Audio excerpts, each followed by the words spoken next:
What is up mga sir? Yan, hindi naman tayo nagbabalik. Itong video na to is para to sa mga nag-comment na gawa natin ng video yung issue, isa sa issue ni Flash. Yun yung check engine, no, sa panel natin. Ayan, so isa po ako sa naka-experience no, sa Flash natin. Medyo hindi tayo sinuwerte, no, nagkalik yung thermostat natin tapos yung check engine, pero nagawa naman natin, naayos naman natin, no. Hindi naman tayo mekaniko, pero based na rin sa experience natin, no, sa pagmumotor sa ganitong klase makina, liquid cooled. Yan, ngayon gawa natin ang video, no. Unang-una mga sir, no, ito dapat natin i-consider mga sir, no, kasi hindi wala akong believe kay Rusi. Yan, bumili nga tayo ng motor kay Rusi. Ito kasi yung first na kumbaga high-end underbone ni Rusi, no. Kumbaga ito lang yung first na high spec, high-end talaga na makina ni Rusi, no. May nirelease na sila na mga big bike 400cc, pero sa underbone ito talaga yung talaga high-end. Kumbaga trial run to, no, kasi nga sabi nung contact natin, may contact din tayo sa mismong main ng Rusi sa Dumaguete. Doon tayo nakakuha nung unang video ni Rusi, in-upload natin sa Facebook page natin.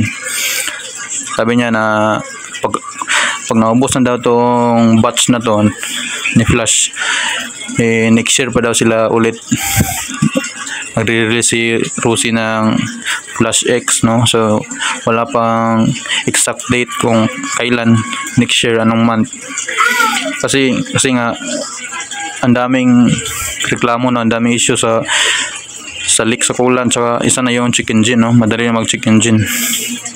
Yan, so hindi pa ganoon talaga ka accurate yung mga sensors, kumbaga yung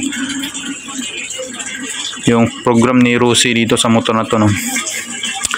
Kaya ako din nung nilabas ko to sa kasa, kung napapansin natin mga sir, ang free gasoline ni Rusi is yung green, no. So sabihin lang natin na green saka pula, no, kasi diyan nagkakalito unleaded saka premium or special, ganun. Sabihin lang natin na pula saka green, no, para klaro sa lahat, no. Yan. So yung binigay ni Rusi, di ba, may free gasoline na yan, mga half liter ata, di ba, green yung nilalagay nila dito.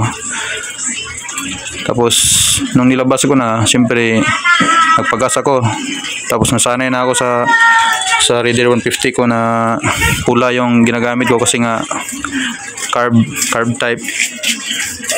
Kaya hindi ko na malaya na pula pala yung nasalin ko na gasolina, no. Nag-check engine siya agad. Doon pa lang alam ko na yung problema, no, na sa sensor niya. Ito. Kaya hinayaan ko lang mga lods, no. Hinayaan ko lang, no. Yun, nawala naman. Tapos yan, sinalinan ko ulit ng green kasi naubos na. So yun, nag-check engine na naman siya, no. So yun, hinayaan ko na ulit, tapos nawala. So yun, okay na. Green na yung ginagamit ko, no. Ngayon, ang tanong is, paano ba natin malalaman na dahil lang sa gasolina, no, sa sensor niya? Baka iba na yun, no. So madali lang yan mga sir, no.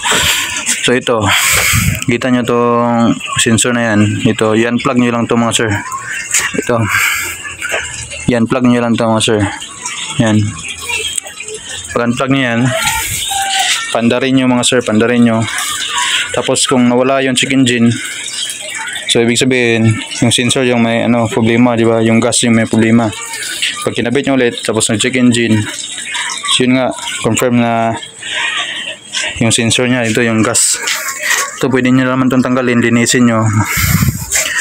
Pero ang advice ko lang is mag-stick na sa isang gas, no, kung unleaded, regular, ganun na lang, no.